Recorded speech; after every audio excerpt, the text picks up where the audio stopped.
Hi everyone, my name is Natalie Santa Rosa, and today I'm going to be talking about 7 lazy habits that you can use to grow your business, okay?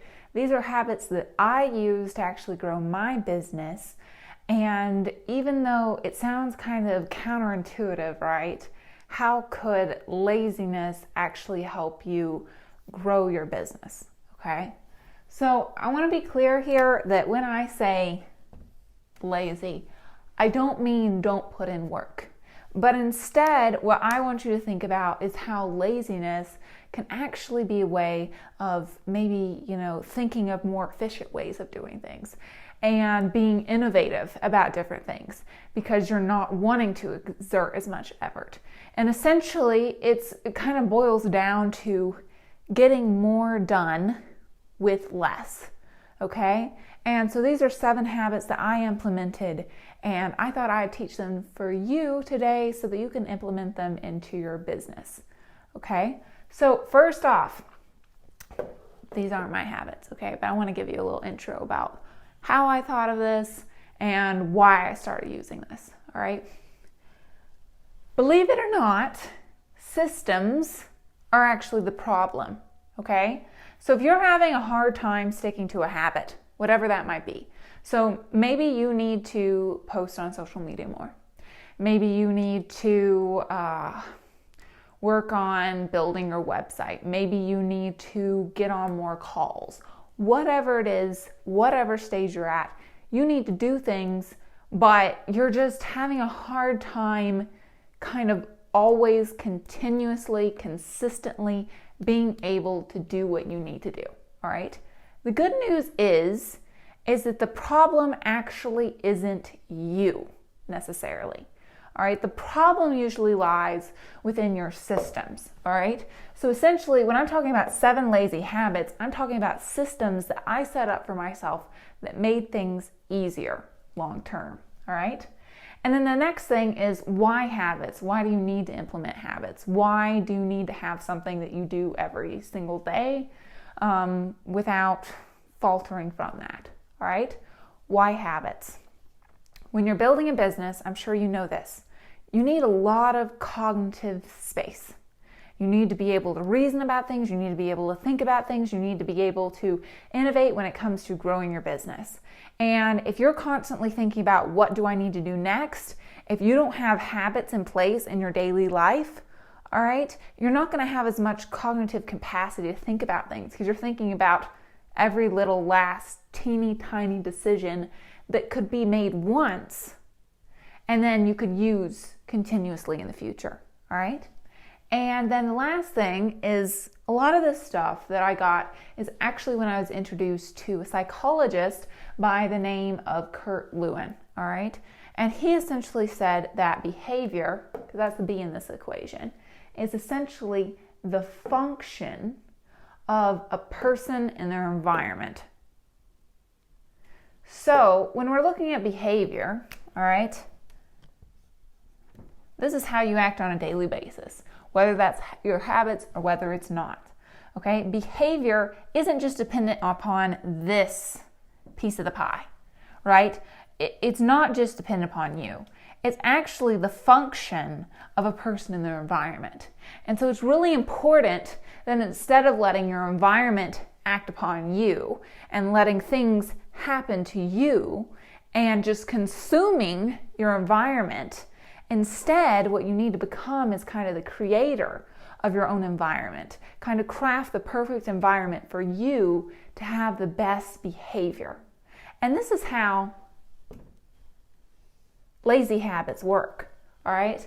This is kind of the whole reason why you need lazy habits, why you need more efficient habits, all right? Is because it's not just dependent upon you. It's dependent upon your environment too. And if we're solely thinking that our ability to grow our business is based on motivation or it's based on willpower, we're not going to get very far. All right? Because motivation isn't this endless pot. I'm sure you've had days where you feel more motivated and you have days where you're like, I don't feel like doing this. And you have days where you can push yourself to do things, and you have days where it's like, I don't want to do this. I just can't push myself anymore. All right? Well, what if a better environment is actually all you needed to have more quote unquote motivation, right? And that's all that you actually needed, okay? So even before I realized these things, I started using these things all the way back in high school.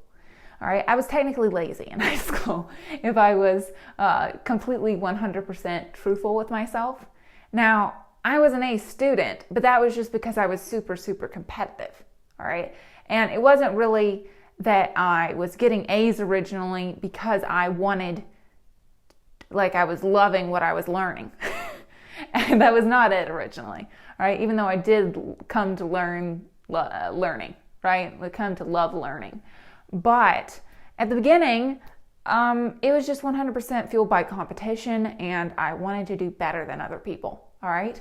So when you're trying to do better than other people, but you're lazy, all right, at your core, okay? This might not be you, but I'm sure you've had days where it's like you have no motivation to do anything. So I was very, very lazy at times. I actually did things to essentially incentivize myself unknowingly, all right? And I did things that helped me get those A's that were technically pretty dang lazy. Like I would watch TV while I was doing my homework, or if I had something that was really pressing due, I would make sure that I had to get all this done before I can watch TV, okay? Because I really liked watching movies at the time. And that was just my thing. And so really, when I look back, there's habits that I used even back in high school that I was trying to come up with more efficient and more innovative ways to get things done because I wanted more time to do things I wanted to do, all right? Now, I'm not saying that you shouldn't love growing your business because that's part of the fun. It's actually loving what you do. But at the same time, motivation isn't always an endless, bottomless pit, right? And so we need to set up systems, we need to set up our environment, and we need to realize that motivation is relatively useless if that's the only tool you're going to ever use to grow your business. Because I can tell you, like if we think about Bill Gates, I highly doubt that he has some sort of endless pot of motivation somewhere. That's not it, all right? These are just essentially lazy habits that you can use to be able to grow your business and really reach six figures or even beyond six figures with your business by implementing more systems into your life. Okay, so that's what we're going to do. And let's go ahead and talk about the first thing. All right. So the first one I'm going to talk about is actually called PreMax Principle. All right. And this is actually what I was doing back in high school without realizing it, is that I was essentially pairing probable behaviors, which was me wanting to watch Netflix, essentially, with less probable behaviors, okay? And so what I would do is I would, essentially say, okay, I want to watch movies, so what do I need to do? I need to pair that with the fact that I need to study for, whatever calculus homework I had, okay? So that I would get that done and then I could go and do what I wanted to do. So, PreMax Principle is actually by David PreMax, who's a professor, and he essentially said that more probable behaviors will reinforce less probable behaviors. So this ties back to motivation, right? Let's say you go to the gym or you exercise. I'm sure not every single day you wake up you think to yourself, oh, I can't wait to go exercising. Everybody has those days where even if you love to exercise, exercising feels like the last thing that you want to do. And so if you pair that with something else, like let's say, what you really, really love to do is get an iced coffee, okay? If you say, all right, after I go to the gym, I get iced coffee. All right, or if you don't need to be spending money on iced coffee, pick something else. Okay, you make an iced coffee at home if you're trying to save money or something like that. I'm not sure, right? Then, what you should do is pair the two. So you got to work out and then you'll get your iced coffee. If iced coffee is something you love to do every single day, without end you always want an iced coffee, then, yeah, you should put that before the working out. And this is the same thing in business. Whatever you find that you procrastinate on, though you know you need to do it, right? The best thing to do is find something that you always do every single day and you love to do it every single day and pair it with that thing. And be like, okay, after I do this, I get this. All right? And so it essentially bundles, what you really actually want to do with something that you don't feel like doing. So you get both done. All right? Even if you have very low motivation that day or your willpower is just not present whatsoever. So this can be very, very, very, very helpful. All right, so the second thing is called conserving energy, or what is essentially the law of least effort. All right, so I don't know about you, but maybe you've experienced this or someone else who's experienced this. It tends to happen a lot of the time at the beginning of the new year, right? So, ever want to in the new year, I'm going to start exercising more regularly, all right? Or, I'm going to, start reading every single day. And then what happens is at the beginning, your motivation's super high, right? You're pumped. So it's like you keep hitting it. You're like, boom, boom, boom, boom. Your motivation's up, so you're doing a bunch. But then what happens is that over time, your motivation kind of depletes a little bit. So now it's like we skipped a day. Now it's like, we skipped 2 days. We skipped 2 more days. Then eventually we're just like barely doing it until we're not doing it at all, right? And the thing is with the law of least effort and with conserving energy, it essentially just says that humans are kind of lazy and they try to do something that's the least amount of effort involved, all right? So that kind of tells us a couple things. We can't make our habits that we want to kind of put into our lives, we can't make them super difficult where your motivation has to be up here all the time for you to be able to achieve them. All right? Now hear me out on this, okay? Because I know it sounds a little strange. But the thing is what you really want to think about this as is, let's see if I can draw this. Let's say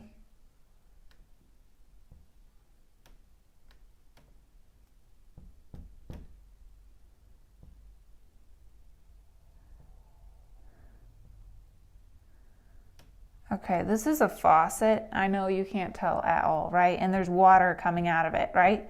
Okay, and let's say you hook up a hose to it, all right? Here's your hose, a garden hose. It goes out here.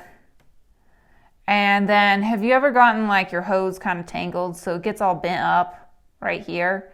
And then here's the end of the water hose and like no water is coming out, like there's barely anything coming out, right? Because there's a bend in this hose. Okay, so there's 2 things that you could do here to improve the situation.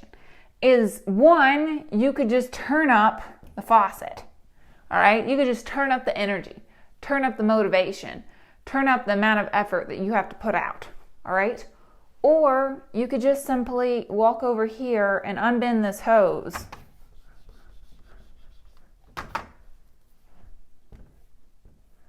And suddenly there's like a ton of water coming out of here, all right? Horrible drawing, I know, okay? But you get the point here, is that this takes less amount of effort, but it gets us to our goal, which is water, right? And so that's the same thing that you want to think about, all right? So there's a couple ways you can do this, make habits easier, all right? And the first, all right, so there's like subsections of this. So there's A and B, we'll call it A, all right, is environmental design.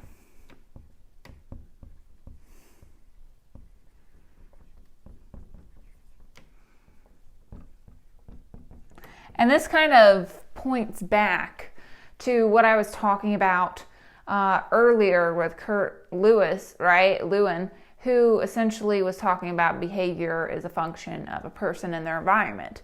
So what if you designed your environment so that, actually doing what you want to do is 100% possible, and it's not as difficult. So let's say to go to the gym, okay? I know this is about business, but I'm thinking about the gym, right? Let's say to go to the gym, it takes you 30 minutes to drive there. That's a lot of effort to put in to go to the gym when your motivation might be low some days. Okay, so what if you find a gym, that's closer? Or what if you have a basement in the bottom of your house and you work out in your basement?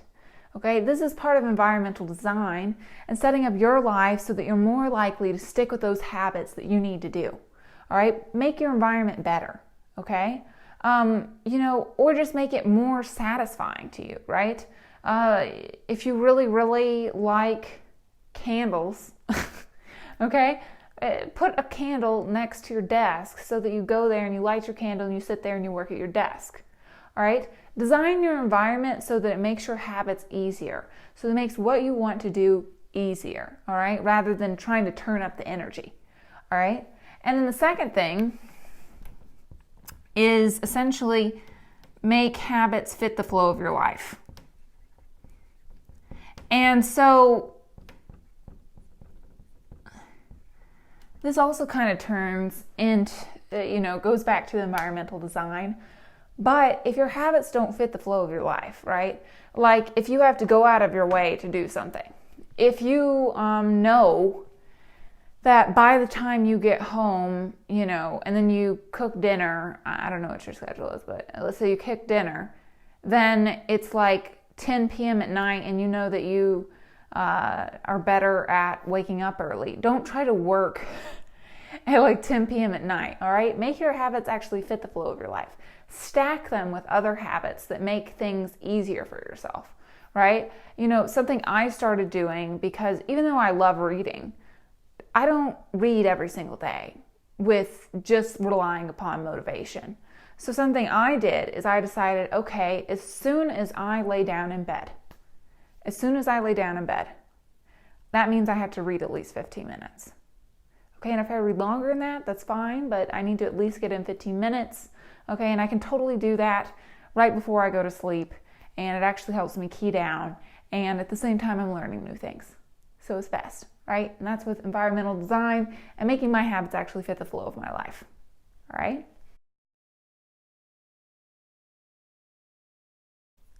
Okay, so the next concept is actually something I like to think about as doing more with less.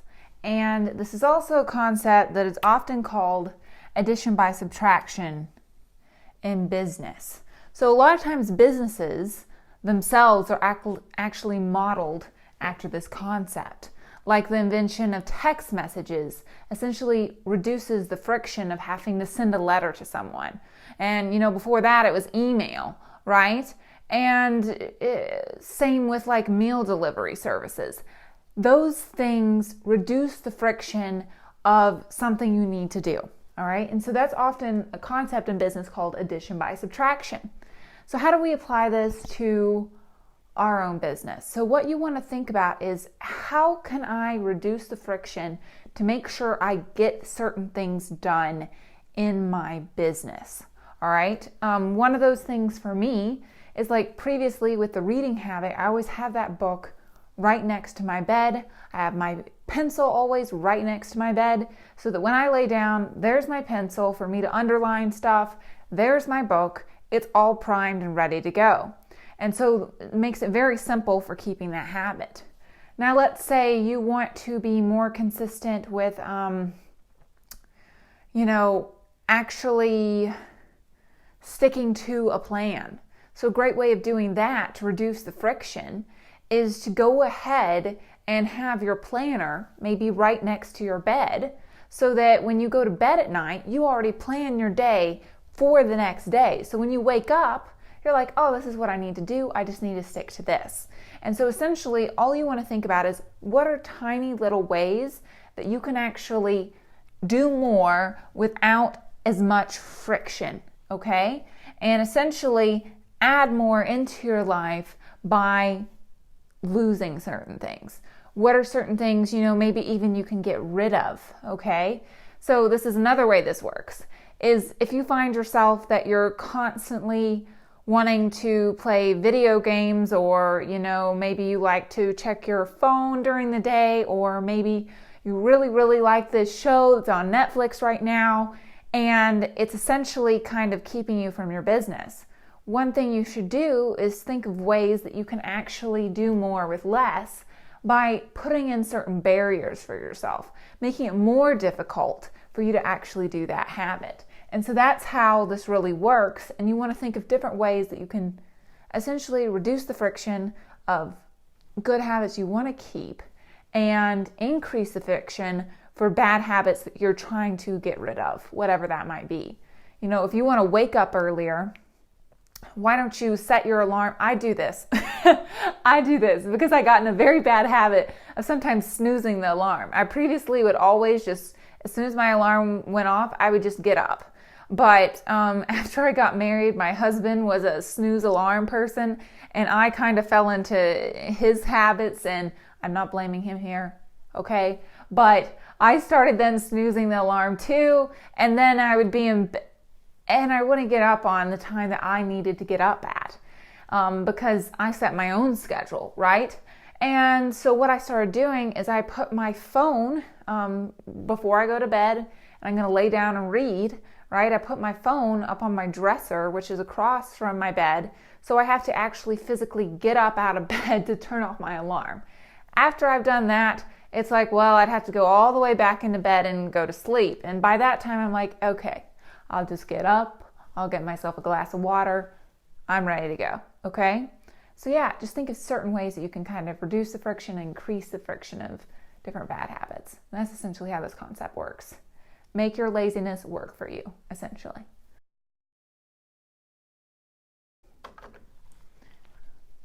And the fourth one is actually kind of an extension of what I was talking about earlier, which is just to always, always prime your environment. If you live in a messy, chaotic environment, I guarantee your business is kind of chaotic. All right, there's no way around this. The things are linked. All right, so you got to bring some organization into your life, and the best way to do that is to make sure things don't get crazy. And the best way to do that is to just prime the environment.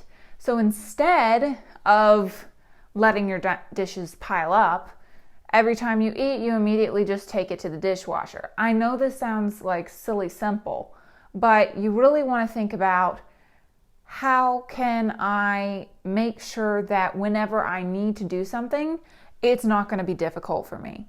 So, if you in the morning always need your desk to be cleaned up, you better clean up your desk after you finish work. Like, create a habit for yourself. Set an alarm, maybe, if you're not used to doing this, of like tidy up your desk so that when you're ready to go, you've got everything in its place, organized, ready to go. All right. If you have a tendency of, after you get up off of your couch, right? Let me write some of these down. So first one is like with dishes. I mentioned the second has to do with your couch even. Okay, if you have a tendency to, like, after you get up from your couch, you leave all these different papers everywhere. Then you wake up in the morning, you're having to sort through all the papers. Then your couch looks like a mess. You got to fluff everything up. The easiest thing to do is just to straighten it up a little bit before you leave the room, so that whenever you need to use the space, it's already primed and ready to go. Okay, and so I do this for several things. All right, I do it for my desk, I do it for my living room, I do it whenever I have laundry. I just try to essentially reduce the friction. And, it kind of might go back to some of what your all's mothers may have told you sometime. I know my mom was like, it's easier to just, back when I was a kid, right? She would always tell me, it's easier to just put it up after you're done with it rather than letting a bunch of things pile up and have to clean it all up.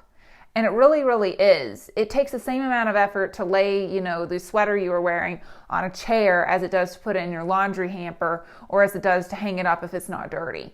It takes literally the same amount of effort. So why not go ahead and prime your environment, make things easier on yourself, and don't make the friction so hard for doing new things, right? You need clothes, you need your environment to be good. This could even be with even going so far as if you're super busy and maybe even meal prepping for yourself. So maybe on Sundays or whatever day you have that's not super busy, if you can't afford to have any kind of like meal service or something like that, right? Then you could just essentially meal prep then and be able to, through the week, all your meals are already done, or at least for lunch or something, so that it's not so difficult for you to eat, right? And still be able to work on your business and reduce the friction by priming your environment. All right, so the fifth one is actually a concept called marginal gains. And this is something I don't know if it was first done by, to be honest, but this guy is kind of known for it, essentially, is that it has to do with British cycling and a man by the name of Dave Brailsford. And so essentially, British cycling wasn't doing so well for the longest time. They just weren't winning. They weren't doing very well. And essentially, British cycling decided to get a new coach, and his name was Dave Brailsford. And so he noticed that there was a lot of stuff that the team needed to be working on, okay, in order for them to start winning. But it would be very difficult to tell people, okay, we have to bring up our performance by 100%. Instead of putting the pressure there, what he started to say is, how can we make marginal gains that then add up to be huge? All right? So essentially what this means is, what are tiny, tiny little things that you can make like a 1% improvement on? And this is essentially what he did, is he was like, okay, what we're going to try to do is every day we're going to try to be 1% better than the last day. Not 20%, not 90%, not even 10% or 5%, just 1% better. 1% better than the day before, right? And in addition to that, we're going to try to make your nutrition 1% better. And in addition to that, we're going to make, maybe we'll go out and actually buy you all a mattress that makes your sleep 1% better. And we're going to go out and look at a bike that might make your performance 1% better. And so it seemed like a ton of tiny things that he was working with, right? He was just trying to make everything 1% better, not everything 99% better. He wasn't trying to get them to grow like, nothing like that. He essentially just wanted everything to become 1% better. And the result is that essentially they started winning. They started becoming champions because all the 1% added up to a whole lot. And by marginal gains, they were essentially able to create massive growth. And really, what I want you all to think about here is how tiny habits matter. How you spend your time matters. Building tiny good habits, even if it seems like it's making no difference whatsoever, even if it feels like nothing changed, all of that compounded upon itself will become massive. And then you'll experience huge, enormous growth because you're compounding tiny, tiny, tiny little habits on top of each other. And that's when you see the most growth, even if at the beginning it seems like nothing's happening at all. Nothing's changing because you're only improving by like 1%. And that's what's really special about this. But it's also something that you want to keep in mind with, like I said earlier, how you spend your time. Because this works both ways, right? You can either, if we got the x-axis, right, if we got the y-axis up here and the x-axis down here, right? If we're getting 1% better over time, right, it starts to become massive. But if we become 1%, we develop bad habits and we go 1% down, right? And then we go up a little bit, 1% down, and we go up a little bit. This is what most people do because they don't pay attention to the tiny things, because the tiny things are what is keeping you from growing. Not keeping tiny habits that seem like nothing's happening is what's keeping you from not having that massive growth. And on top of that, the tiny bad habits you have are actually bringing your performance way down over time, because those compound upon each other too. And again, I'm not saying that you shouldn't have fun, okay? I think have fun, have time for yourself, right? But at the same time, you want to make sure that you don't let tiny little bad habits manifest into huge problems. And that's very, very easy to do. And so you want to keep your eye on marginal gains and way of improving things by 1%. Because these 1%ers, right? It's 1% stuff eventually adds up. It's the same with saving money, it eventually adds up. It's the same with one tiny little sale, it eventually adds up. Everything adds up. So make a 1% difference for the better, and you'll see even better success in the future. Because that's when you're going to see the real growth, is over time. So this next concept is called get the ball rolling habits. I named it that. Okay. Essentially, when we're thinking about, like I said earlier, about the 1% marginal gains, right? Something that can be really helpful for improving growth in the long term is working on, getting the ball rolling. And the thing is we've got to reduce that friction, right? We can't have the friction super high. So something that I started doing is, I'll just go back. I know I've said this reading thing like a ton of times, right? By the way, you should read too, okay? But essentially what I want to get at here is that when I first started trying to get in a habit of reading, even though I loved reading, I wanted to just get the habit rolling, okay? And so what I started doing is I would read, like a couple pages, okay? And that felt like no big deal to me at all. And then now, technically my commitment is like 15 minutes, but oftentimes I end up reading a lot longer than that because I'm actually enjoying it, okay?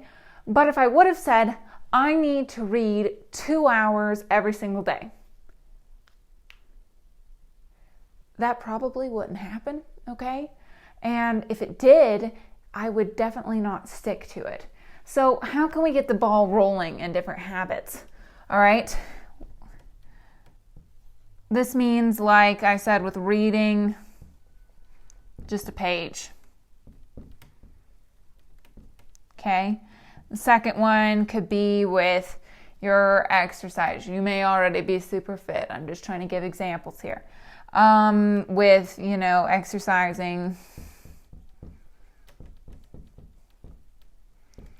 15 minutes of low intensity, right? And maybe the third one is, you need to write more stuff for whatever it is you need on your website. So what if you spent like 15 minutes each day writing? If writing is not a habit you have, but you want to get into it. Now, granted, don't let this slow you down on things you need to complete.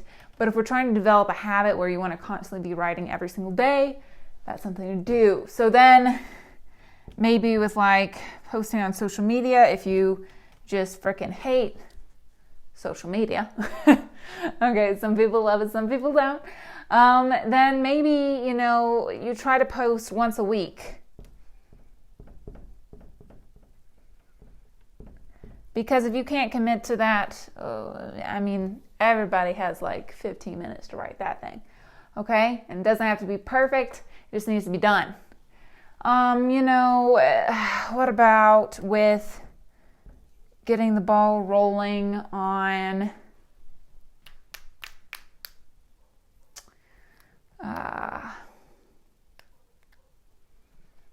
doing emails to your list, okay? Maybe you hardly ever do that, so why don't you do that once per week, right? Just make things not massive, so it's like, I'm going to send an email every single day to my list. Probably not going to happen, all right?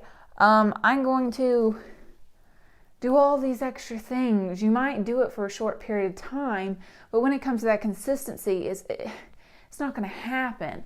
And the thing is as you start doing this and you actually get the ball rolling, this is what's kind of cool about get the ball rolling habits, is you want to think about it as growth is like a hill. What happens is when you're down here, and here's like a ball, and this is you. You might not even be able to see this because this drawing is so tiny. All right, and you're pushing this up the hill. It seems so hard because you're going up a hill. But then you increase by 1%, increase by 1%, increase by 1%, increase by 1%. You get up here and suddenly it starts rolling without you. And it goes even faster. And that's what's really cool about this, is that long term, these things become easy. These things that you once procrastinated on, that you once didn't want to do, suddenly you start even liking them, okay? Suddenly you're like, I actually kind of like this. The stuff I used to hate, I really kind of like.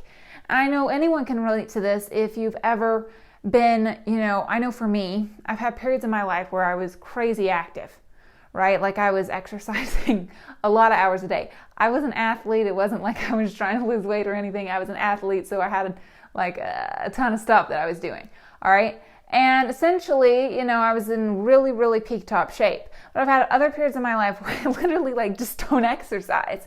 And so then when I have to start exercising again, it's so rough. But then I don't know about you, but I know after I keep going, even though it did not feel so good, down here you keep going, eventually what happens is that you're like, I love working out. I want to go work out. Like all those endorphins start pumping and you're like, I really enjoy doing this, right? And so that's what happens. Okay, so the next thing is master showing up. All right, this is so key.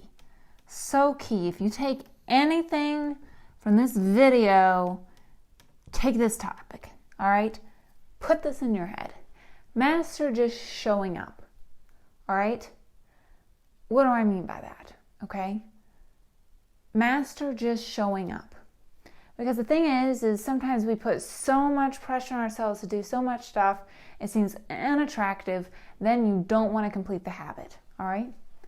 So what if you just show up, okay? This is something I've started doing, especially with, creating videos like these. I was like, I just want to show up, okay? What's the least restrictive way that I could get myself to actually make YouTube videos? And that would be to have the least amount of editing involved, so I just have to record it, and then it's not so difficult to get it out to people, all right? Master showing up when it comes to, now I'm trying every single day to show up, right? To have my presence, okay? And I want to kind of extend this. Master showing up to, oh man, I'm already running out of ink, you all, to serve, all right? Because business is an act of service, and service should always be top of mind. How can you better serve people? And the thing is that if you're showing up, not for you, we're not showing up for you anymore, but you're showing up for others. If you're one of those people that are highly motivated by wanting to help more people and grow your impact, okay, this is going to do it for you. If it doesn't, come up with another why, all right? But for me, I started thinking about all the things in my business I need to show up to better serve people. And that meant I need to show up on my Instagram stories to better serve people. Twisting my words, you all. Not a plug, but go follow me on Instagram. It's at nataliesantarosa.com. Very easy to find. All right. Anyway, I've been practicing showing up there to better serve people. I've been practicing this act of just showing up, okay? It doesn't mean I have to do anything crazy, but it means at least I have to just show up. All right, I have to do the minimum thing. All right, I have to show up. And this is it. Anytime I see myself slacking, I'm like, what you doing, Natalie? You said you're going to show up. So just show up. All right, just show up. Don't put any extended amount of pressure on it. Show up, if anything. Make that 1% really work for you. And I absolutely love this one, especially when you kind of frame it in a mind of showing up to serve people. And that's what makes it kind of special. So you get over your own fears, because now you're not showing up for yourself. You're showing up so you can better help people. And that's what's kind of fun. All right, so I know that I said that there would only be 7, but I have included a bonus. Okay, so this is the bonus. All right, and the bonus is that you need to find a community. All right, I didn't used to think this was important. All right, I was more of a solo person. I was never the person in class who was actively trying to work with people in groups. I just wanted to do the project myself. And when I first started my business, that's how I operated. Is I would just didn't want to kind of talk to other people who were doing something similar I was doing. It's not like I had anything against them. I was just more of a loner personality, and I was like, I can just do this on my own. I don't need a community. And that is 100% a wrong mindset, because it's funny, they find that people actually work best in groups, because then your identity goes from just you to a collective, and it kind of reinforces your identity. So it's going to reinforce the identity that you're hoping to achieve. And what I mean by that is, if you're hoping to build a 6-figure business, maybe multiple 6-figure business, right? Or even 7 figures, don't know what you're going for, right? But what you don't want to do is isolate yourself. Make yourself feel like everything that you're feeling is only you, and you must be doing something wrong, and all that happens is all this self-doubt starts washing over you. Okay? And what you need to do is you need to find a community of like-minded people. All right? Those like-minded people are so important. And you need to find these people so that your identity can go from singular to collective.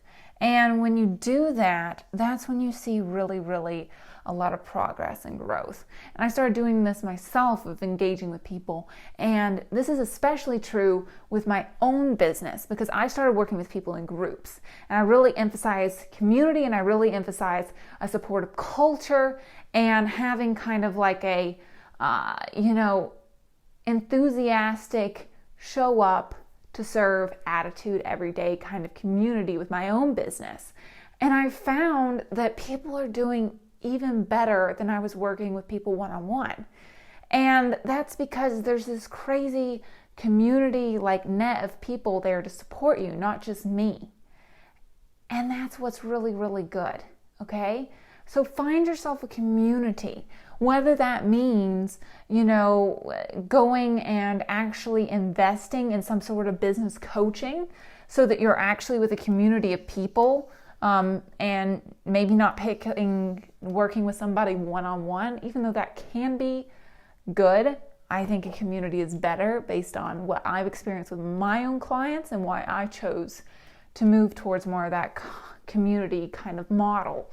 Because I found it was true for myself as well as my own business. And so whether that means that, or if that means going and actually meeting more people that are looking to do what you're looking to do, and really talk to each other, become accountability partners, find a community, okay? And don't just stay by yourself. That's the worst thing you can do, okay? Well, that is it for my lazy habits, okay? This is technically not lazy. That's why I didn't include that one in the other one, but it's so important, all right? This is so important. And it'll probably upscale the results that you're seeing, even though now I'm reframing it to be lazy. It'll upscale the results you see with not as much effort, because now you're part of a collective and you have this whole group of people supporting you.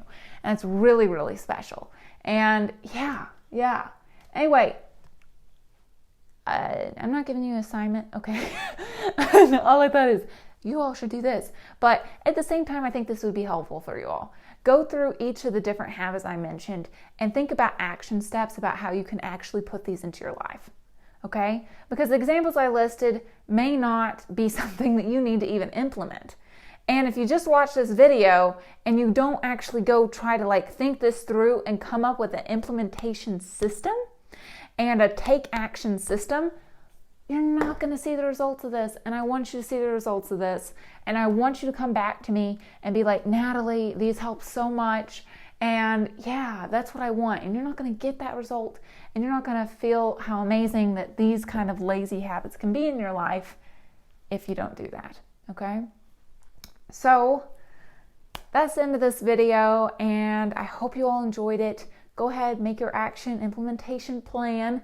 Plan that out, and even just send me a message, okay? Reach out to me.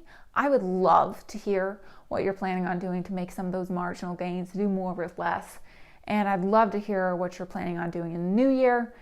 And yeah, I'll see you all in the next video.